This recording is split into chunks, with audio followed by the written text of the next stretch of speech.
যাদের স্বপ্ন জেগেছে 2 টার্মের বেশি প্রধানমন্ত্রী থাকার, তাদের সেই স্বপ্ন ভেঙে দিব ইনশাআল্লাহ।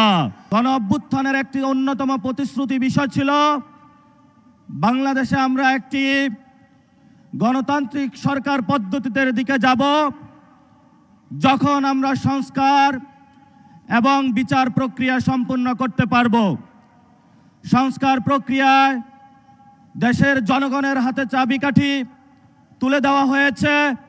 আগামী 12 তারিখে পুরো বাংলাদেশের আমরা সকলকে আহ্বান জানাচ্ছি, গণভোটে হাঁ দিয়ে যাদের স্বপ্ন জেগেছে আবার ফ্যাসিবাদী ব্যবস্থা কায়েম করার, যাদের স্বপ্ন জেগেছে 2 টার্মের বেশি প্রধানমন্ত্রী থাকার, যাদের স্বপ্ন জেগেছে আবার বিচার বিভাগকে কুক্ষিত করে বিরোধী দলকে নির্যাতনের, আমরা ইনশাআল্লাহ 12 তারিখে তাদের সেই স্বপ্ন ভেঙে দিব ইনশাআল্লাহ।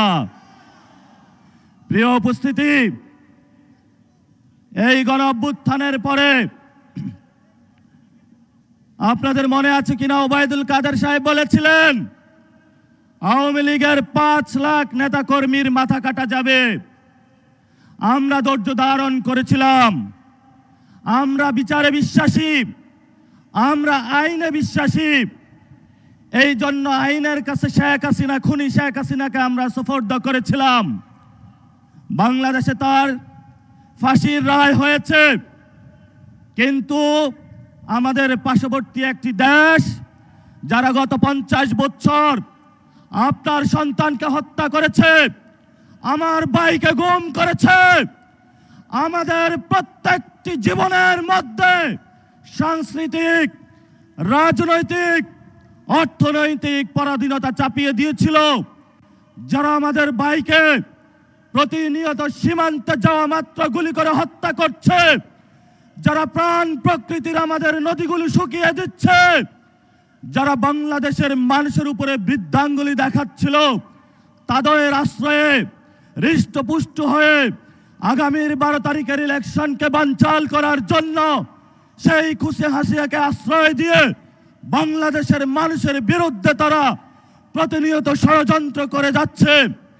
আমরা তাদেরকে হুঁশিয়ার করে উচ্চারণ করতে চাই, যদি ডিপ্লোম্যাটিক রিলেশন করতে হয় শেখ হাসিনাকে আপনারা দ্রুত ফেরত দিন। আমরা শেখ হাসিনাকে ফাঁসির কাস্টে দেখতে চাই। আমরা আমাদের 24-এর ভাইদের বিচার দেখতে চাই। আজকে এখানে শহীদের বাবা রয়েছে, আমাদের অসংখ্য ভাই এখনো হসপিটালে কাতরাচ্ছে, কারো চোখ নাই, কারো হাত নাই, তারা অপেক্ষা করছে শেখ হাসিনা বিচারের কাস্টে ঝুলবে, বাংলাদেশ নতুন করে দাঁড়াবে, বাংলাদেশ গণ অভ্যুত্থানের যে স্পিরিট আছে তা নিয়ে নতুন ভাবে এগিয়ে যাবে।